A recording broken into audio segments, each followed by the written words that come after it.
So today I want to do a new series that I'm starting called Reading a Historical Fiction Until I Find a 5-Star. So in this video, I'm gonna be reading one historical fiction book, and I have to keep continuing this series until I would find a historical fiction that I rate 5 stars. So it's pretty much just reading historical fiction until I find one that I like. Now I would love for you guys to drop historical fiction recommendations down in the comments, because I'm still trying to figure out what I like and what I don't like, and I would love to start with recommendations from people, especially if you've watched my channel and you kind of know what I like to read and what I don't like to read in just other genres. Maybe you would know of historical fiction that I would like to read. With historical fiction, all I know is that I don't like reading about war, and I don't really like reading about like nurses and doctors and stuff. So I think that I would be more interested in reading, well, I really like the time periods of like the 1950s and stuff. I like reading about like housewives. I really like reading about like the 60s and 70s, although that's not, I guess, like super way back. Now in this video, the book that I'm going to be reading is actually about the Great Depression, I believe. So I'm gonna be reading Kristin Hannah's The Four Winds. I have read 2 other Kristin Hannah books. One was The Great Alone. It wasn't as realistic as it could have been, and I thought there was gonna be more of that Alaskan survival. I love survival books. I gave that one 2 stars. I also read Kristin Hannah's The Women, which I gave 3 stars, but again, I actually really disliked the main character in that book, and it was about a war, it was about a nurse. Anyway, we're gonna try out Kristin Hannah's The Four Winds. This is Texas, 1921, a time of abundance. The Great War is over, the bounty of the land is plentiful, and America is on the brink of a new and optimistic era. But for Elsa, deemed too old to marry in a time when marriage was a woman's only option, the future seems bleak, until the night she meets Rafe, decides to change the direction of her life. With her reputation in ruins, there is only one respectable choice: marriage to a man she barely knows. By 1934, the world has changed. Millions are out of work. Drought has devastated the Great Plains. Farmers are fighting to keep their land and their livelihoods as crops fail and water dries up and the earth cracks open. Everything on the farm is dying, including Elsa's marriage. Each day is a desperate battle against nature and a fight to keep her children alive. Now that actually sounds really good, because it's not exactly what you would say survival, but at the same time it is. Like, people back in the day did have to work really hard to survive. I really love the Laura Ingalls Wilder series, so part of this kind of reminds me of that, just because of all the trials and tribulations that they had to go through in order just to, you know, have food for the next day or the year. I don't know, will I like this? I have no clue, but I'm gonna start reading it and we're gonna see what I think about this. And I'm just gonna keep going on with this series and do a reading vlog of historical fiction until I do find a 5-star. Oh, I will say, technically, I have given Diane Chamberlain's The Dream Daughter a 5-star, and I read that years ago, and I was so scared to read that book because I thought I wouldn't like it because of it being historical fiction. So that is a historical fiction that I've technically given 5 stars to. Now it does have like that alternate time travel-ish type thing, which I love, but that just gives you an idea if you want to recommend some books to me. Oh, and I do love like midwives, babies, you know, getting married, having a family. I love all that type of stuff. So you can give me some more recommendations, but let's go ahead and start reading. Hello and good morning. So I want to give my first update for me reading The Four Winds.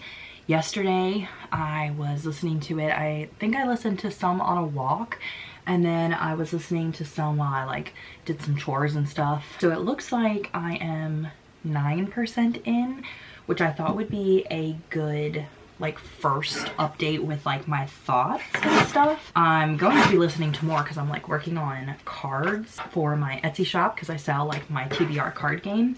So I'm getting some orders out, and usually that's when I love to listen to like audiobooks and stuff, because it's kind of just, you know, I don't really have to think to do the cards, so I can like actually pay attention to audiobooks.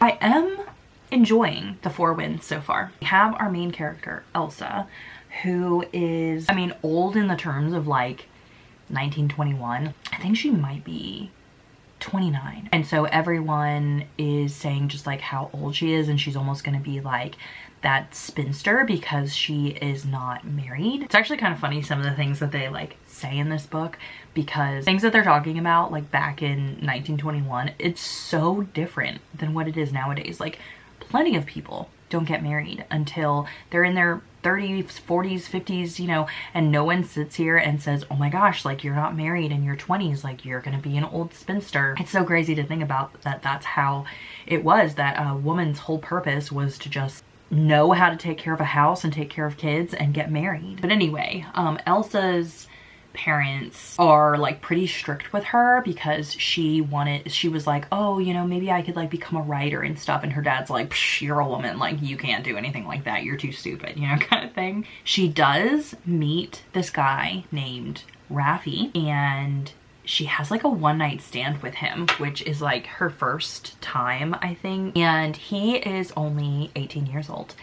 And the part that I have just gotten to now is the fact that she actually ends up pregnant from this encounter. Her parents find out and they go to Raffi's parents and they're like, your son got our daughter pregnant, how dare you? And then they pretty much just kick Elsa out. And that's where I'm at. You know, there's not like a whole bunch to go on yet because the story has just started, but I am really enjoying like listening to the audiobook. I feel like it's pretty easy to listen to, and I really like the story so far. It doesn't feel like that really boring type of historical fiction that I think about when I think of historical fiction. As a child, like in my like preteen years, I read historical romances. Like I read the Elsie Dinsmore series. I loved that series so much.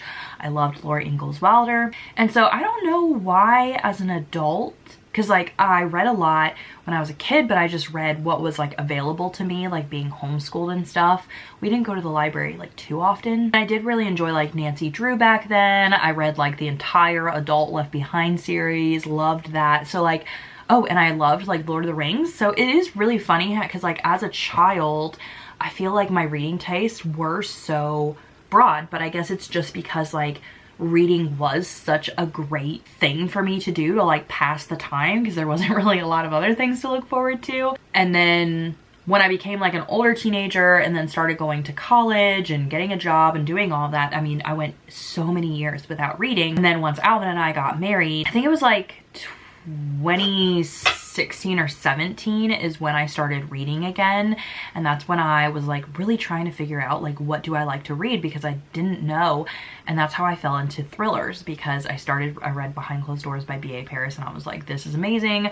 I read Big Little Lies by Liane Moriarty, and I mean, I just like loved all those books. And so I just got thrown into the thriller genre thinking like, yeah, I only like fast-paced books. And then I would like occasionally, I guess, think about reading like a historical fiction, or I tried like some fantasy and I was like, ew, no, this is boring, don't like it. But now I'm thinking that like it really just depends, I think, on what I'm reading about, you know, what I'm interested in, because this book seems really good and there are plenty of thrillers that I've read that I've been like super bored with that I don't like. Oh my gosh, it's so funny to think about too. Like 2 years ago was the first time that I read Jodi Picoult. I really didn't want to read her books. I was like, ew, those look disgusting. Like the covers are gross. I bet I won't like them. And now I'm a huge Jodi Picoult fan. So that is why you should not just like put yourself into one box. You should always be getting out of your box and trying new things. Same for foods, you know. I love eating so many different foods, and it's always been a big pet peeve of mine when people are like, ew, no, like I don't like that. And it's like, have you ever tried it? And they're like, no, I haven't. And I'm like, or you haven't tried foods different ways. Like obviously frozen Brussels sprouts are disgusting, okay? We can all agree on that. But like roasted Brussels sprouts with really good seasonings, especially with like bacon and a little maple syrup, you're missing out. Okay, so I'm gonna try and get a lot of this book, well, when I say a lot, a decent amount of this book read today, I hope, because I had started this vlog a certain amount of days before I needed the vlog to go up. So I was like, okay, I have to listen to 2.5 hours worth each day, and I definitely did not do that yesterday. It looks like I listened to an hour and 23 minutes worth. So this book is definitely longer than what I expected, and I need to definitely catch up. So I'm gonna listen to it. Alice is down for a nap right now, and then when she wakes up, we're actually going to meet up with a friend for lunch. We're going to a Mexican restaurant, which I'm really excited about. We'll do that, and then I have some Amazon returns, and then during Alice's second nap, I'll probably work on more cards and listen to more. And then tonight I actually have live reading sprints with my patrons. So we like hop on like a video call together, like in Discord, and we like read together. So I'm hoping to get a good chunk so that way I can catch up from yesterday and read what I'm supposed to be reading for today. So I'll update you when I have more thoughts to the story.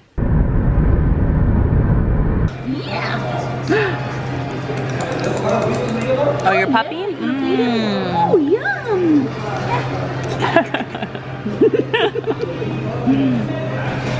Yummy lemon. Okay, it is 2:27. Alice and I had gone to get lunch with one of my friends, and when we actually got to the place, Alice had pooped, and it was a huge blowout, her car seat.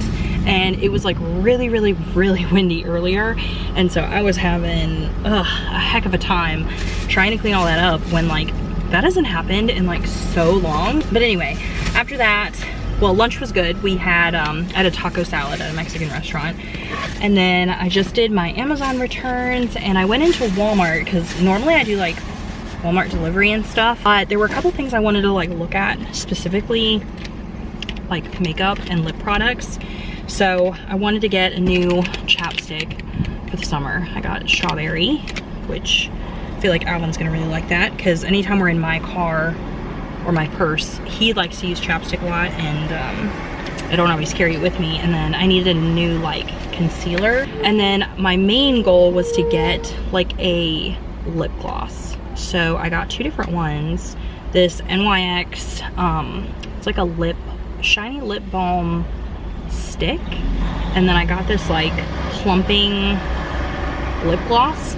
So let's try these. Really wanted something, you know, easy that I could leave in my bag but still like look put together. How do I open it?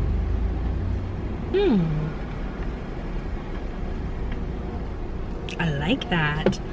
It smells really good too. Okay, it's a little pinkish compared to like what it looks like in the tube, and these kind of look like the same color. I don't know if you can see because of the sun. That like smells super good. So I'm gonna put that in my bag for now. And then this one is a lip plumper. Let me see if I can take like what I have often. We'll try this one. I like that one a lot.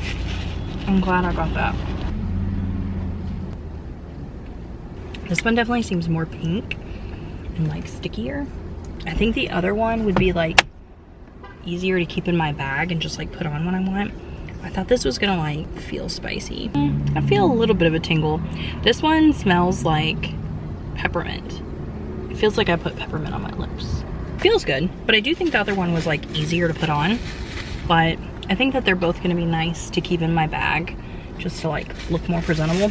I know, Alice, it's almost close to your bedtime. It's soon gonna be time for her nap again, so she's in pajamas since that's the, you know, blowout outfit I have in the car.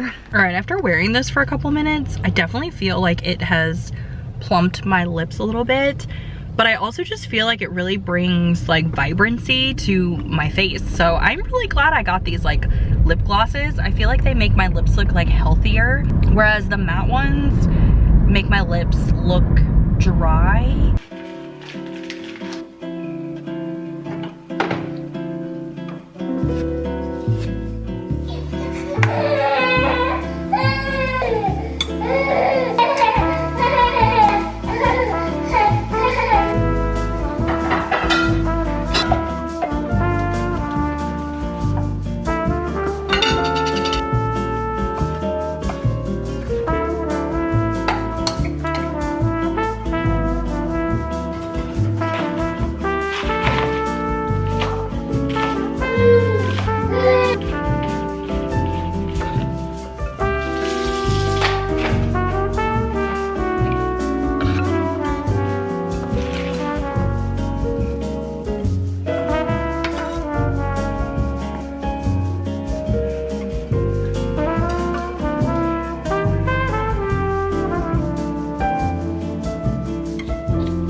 right, let's do an update on my book, The 4 Winds. Today is Saturday, so I have not started reading yet. I just put Alice down for a nap, and I'm going to be working on some card orders. Alvin actually had to work today, this morning time, and then Alice and I are going to meet Alvin over at the college because they're doing this like breakfast burrito takeover where I used to work, and so we're gonna go like at 1:40, like right before they are like done and closing up, to get a breakfast burrito. So I'm super excited about that, but I do hope that I get a decent amount of reading in like today and tomorrow, so that way I can get the book finished. I am 33%. I listened to it last night when I was like cooking dinner, and then I also had the reading sprints for Patreon, so we read for about 45 minutes. A lot of times we're like on there chatting and talking, which is like super great, especially as a stay-at-home mom. I need friends to talk to. With my husband just working so much, I feel like the isolation can really get to you if you don't like make a point to talk to other people. I am so surprised how much I'm liking this book, which almost defeats the purpose of me making this series. I obviously don't know what I'm going to rate this, but it would be so funny if I started this series of reading a historical fiction until I find a 5-star, and the very first one is a 5-star. Like, but let's talk a little bit about the story and why I'm liking it so far. I think I had talked about before in this vlog that I really loved Laura Ingalls Wilder. This book feels like the Laura Ingalls Wilder series mixed with Jodi Picoult type of writing style. Like, the writing really draws me in. I'm really enjoying the character. I love the emotional writing, and I love that this story has been actually kind of sad so far. I'm not someone that loves happy books, like happy endings, everything just works out at the end. I'm not someone that usually likes that. A lot of terrible things are happening in this book. I know that sounds so mean, but it feels like very realistic. That time period, especially having read Laura Ingalls Wilder, like, it was hard to be a farmer. It was hard to like go out west. It was hard when you had like, they have a drought in the 4 Winds, whereas I feel like Laura Ingalls Wilder, a lot of times they had like prairie fires, they had like really bad winters, and so it has that like Laura Ingalls Wilder-esque feel to it, and I really like that. Oh, another thing that feels like Laura Ingalls Wilder is Elsa in the 4 Winds is talking about just how much she loves being like a farmer's wife and a farmer, because she grew up, I guess, in a more city-ish rich lifestyle, I guess, and then after having to marry Rafe and have his baby and stuff like that, they live on this farm like with their in-laws and stuff, and I guess she has just figured out that she is very satisfied with that type of life, whereas Rafe is not. He does not like farming life at all. So he wants to not be a farmer and go like out west, you know, where the grass is gonna be greener and they're not gonna have to struggle to make ends meet. But I really like that when she's talking about how much she loves like the farming life, she will mention like all of the foods that they're like making by hand, and like she was making ricotta in the book and stuff. And that's something I really loved about Laura Ingalls Wilder, is when they would talk about like butchering the pig and like everything that they would use like the parts of the meat for, and you know, preserving for the winter time. I just remember that so vividly, like when I read them and when my mom would read them out loud. Now, a few problems in this book, like I'm talking about like storyline problem, not problems that I have, but like things that are happening in this book. The baby that she had gotten pregnant with, like this fast forwarded, so now I guess she's like maybe, I don't know, like a teenager now, like the baby is, and I think they've had other kids in this time period too, but it just kind of jumped from like, I think it jumped from 1921 to like 1934 or something. And I guess her firstborn is like a daddy's girl. Her name's Loretta. She does not really like her mother. Like, she butts heads with her mother, Elsa. And a lot of it is because she agrees with her dad. Like, her and her dad want to like go out and like not be farmers and, you know, have this like really cool lifestyle and like on the go. And so she really does not like her mom. Mom and dad had to get married, you know, just because of like having a baby, and I guess they don't have a really good relationship. They don't really like each other, or at least he doesn't like her. And Loretta blames her mom and is like, yeah, you make dad unhappy, like he doesn't want to be with you and all this stuff. It's actually really sad. And then up one day, Rafe just leaves. He brought it up to Elsa and was like, you know, hey, let's just go out west, like, you know, this drought, we're just like having a hard time as farmers. And she was like, no, how would we just, you know, afford to feed all the kids? Like, how are we gonna get there? We have no car, we have no wagon, like we would all have to walk. And he's like, yeah, I agree. And then he's like, I'm gonna go water the pigs or the cows or whatever. And then he's like,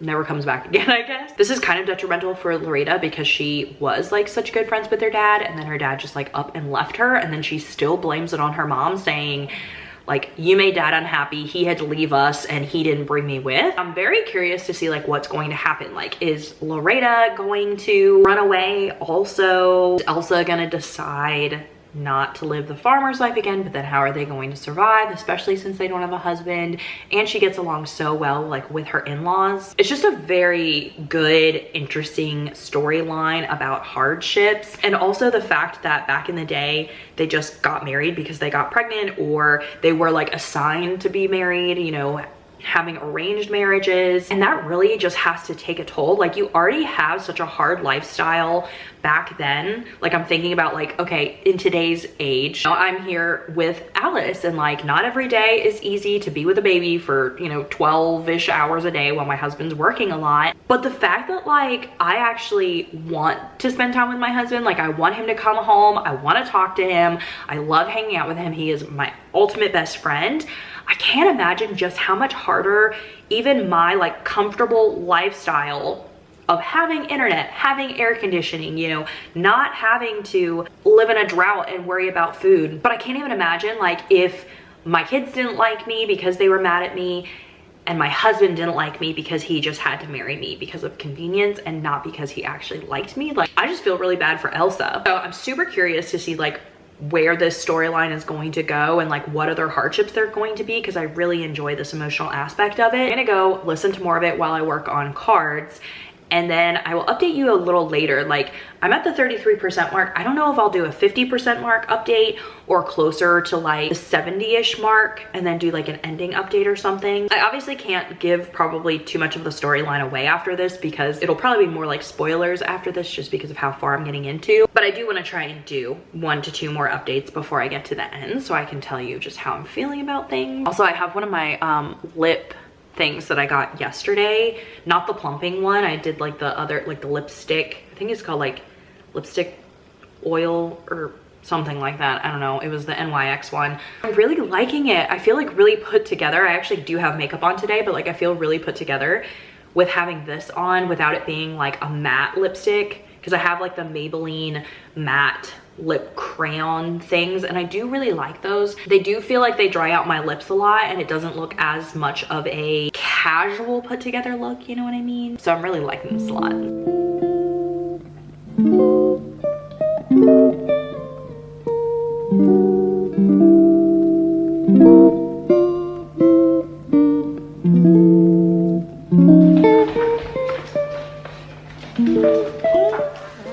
Yeah? Should we sing? Ready? Happy birthday to you. Happy birthday to you. Happy birthday, dear Alice. Happy birthday to you. Yay! Yay! All right, do you want to open this? Do you know how? Here, let's find right here. There you go. Ooh. Tear it up, girl.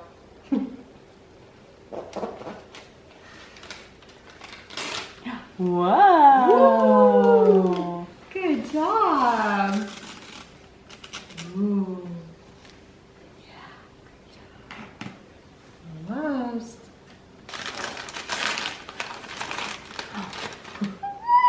What's that? Whoa. Whoa. What's Ooh. Yeah. Whoa. Tear it up, girl. Wow. Do you want to open it? Should we open it?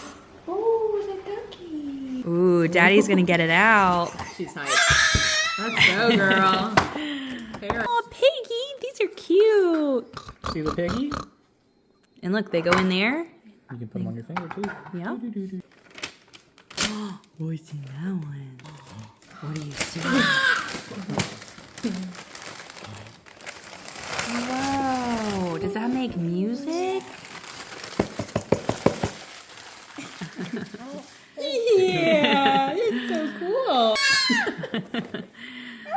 Yeah, those look like egg shakers. Yeah, shake it. Whoa. Ooh. That's so. Whoa. Do you see those cars? Do you see the? Whoa! You gotta go. There you go. Whoa!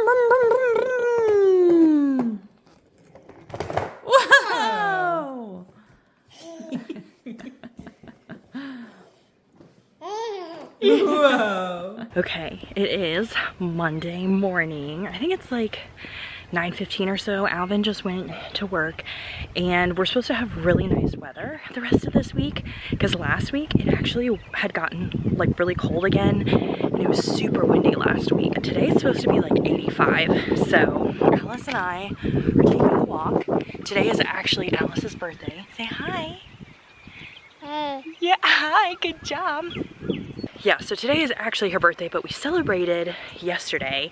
Alvin's sister and her boyfriend came over and we had her open her gifts like from us because when we did, well, Alice has had a lot of birthdays so far because 2 weeks ago was when we went to Pennsylvania and we did like an actual party. All of my family that lives in Pennsylvania, because a lot of them weren't able to make it to like our shower because we had our shower down here in Virginia. So for some of them, it was like their first time, you know, meeting Alice and stuff. And so we didn't do, like Alvin and I didn't do presents for Alice for that. We just waited until her actual birthday with Alvin's sister Lindsay.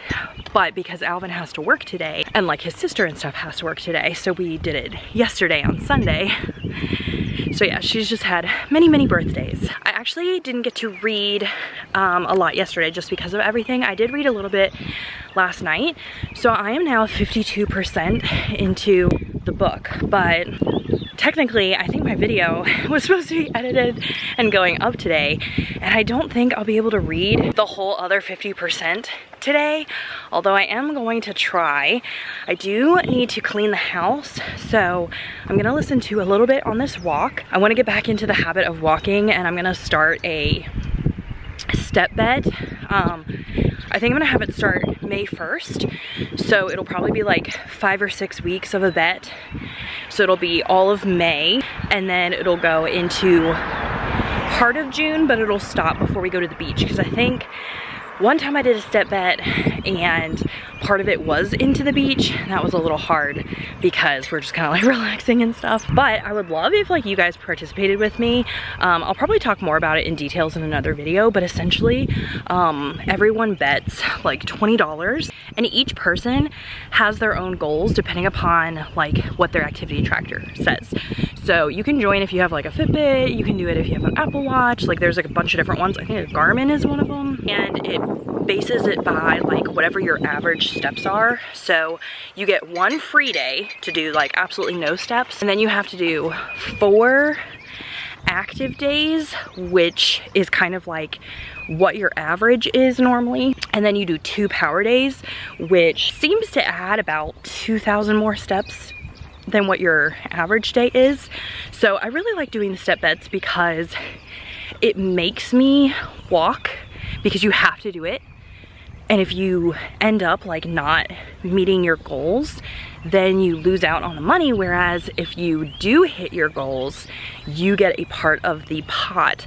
So like people that lose and drop out, then we get to split like all the money that's left. So it's really fun because, you know, there is a little bit of money involved. But yeah, I think I'm gonna start one for May the 1st. If I already have it set up for this video, like check the link down below because there might already be a link there in order for you to sign up, because that's on my list today, is to like get it ready so that way I can like have, you know, family and friends join and everything. It's much more fun when there's like a lot of people doing it together. So anyway, in saying that, I should be walking a lot over the next few months so I can like get more reading done, but I'm also gonna be like cleaning today, so I should be able to listen because during Alice's naps I'll just be like putting on my headphones, getting cleaning done, getting laundry done. I'm gonna wash like sheets and towels and stuff, hoping to get to the 75% mark bookmark today and then finish it off tomorrow. It is slightly slow going, but it's not like I'm disliking it.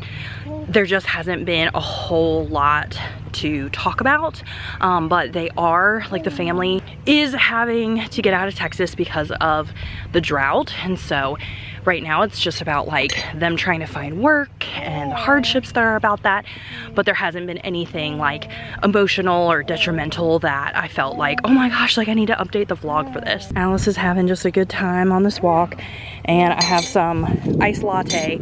I actually made it yesterday, but I didn't drink it all, so I put it in the fridge, and then it's been so good this morning on the walk. I made it with the iced Nespresso pods, which I actually need to order again.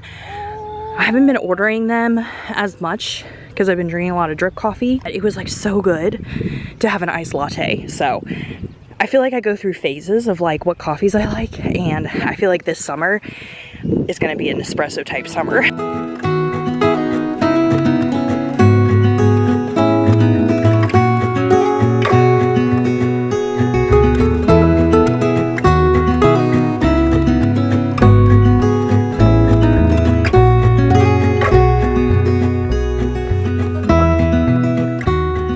Is it cold? Is it wet? Ooh. Oh, chilly. Oh, chilly. I just finished The Four Winds, and I am going to give this 4 stars. I'm actually surprised that I could give this 4 stars. I don't know why for all of these years I just kept thinking like Kristin Hannah, like historical fiction, these books are huge, like there's no way that I'm gonna be interested in reading them. I actually enjoyed this story, and I really enjoyed how this ended. So things that I liked about this, I did like that it was about the Great Depression. I really liked that it highlighted the struggles that everyone went through. I've said this so many times before, but I don't need happy endings. I don't need happy stories. And I feel like this really delivered on that, and I really liked that. I got some of the emotions in it. I felt for the characters. I will say that it did start getting long around the 70% mark. I am not a huge fan of books, even like in dystopian books, when they kind of go more towards that like government type system. This one was talking about the strike that they were having because of the workers not being paid fair wages, and obviously all of the Great Depression stuff. Now, I was not a huge fan of that part, and I felt like that 70% mark started getting kind of long and boring, and not something that I was interested in. I feel like if that was cut short, or if the story went a different direction, I could have actually given this 5 stars, but I just kind of found myself not interested and just kind of like, okay, let's kind of get the story moving along. Like, I wanna just hear what happens. I don't really need all of the details about this. I will say that the relationship that Elsa has closer to the end is just very like abrupt. Like, we don't really know much about the person, and it just kind of felt like it came out of nowhere. And because of everything that happens in the end, it just, I don't know, it was just kind of thrown in there to me. But the ending in and of itself, I thought was really good. And then I actually listened to the author's note.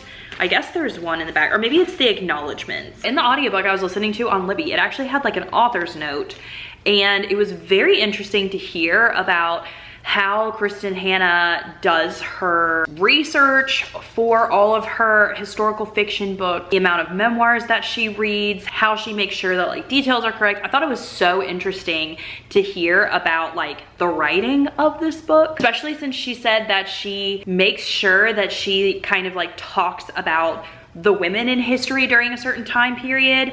And I actually didn't realize that. Well, I don't think I realized that really much at all in The Great Alone, but in The Women, which was her newest release this year, I did realize that that was what she was doing. But I didn't think about it in this one until she said at the end. I was like, oh yeah, we really were focused on like the women and like what they were going through. So I definitely kind of want to read more of Kristin Hannah in the topics that I'm interested in. She did talk about like the Nightingale and the whole whole author's note, but I don't know if I would like The Nightingale just because, well, it's huge, but I also think it's like World War II, is it? But she did say she really likes starting her books out with like the characters and putting them through these like really bad circumstances and how they get through it or how they live through it. And I really like that. So I definitely think I would read more by Kristin Hannah. I just need to like figure out what of the topics of historical fiction I really like. So yeah, I really enjoyed this book. Wasn't quite a 5-star just because of the things I mentioned, but I'm really glad that I read it. This makes me really excited to get more into historical fiction because in the other genres I was reading, I was having a really hard time finding any reads recently that I've been enjoying. I think that a lot of the thrillers now, I just know a lot of the tropes. I don't enjoy the writing styles that are like very popular at the moment. And so I'm glad that I'm finding some good luck in some historical fiction. So I'm still on the hunt to find a 5-star historical fiction book. So I will see you in the next historical fiction vlog that I do to see if the next historical fiction I read is going to be a 5-star.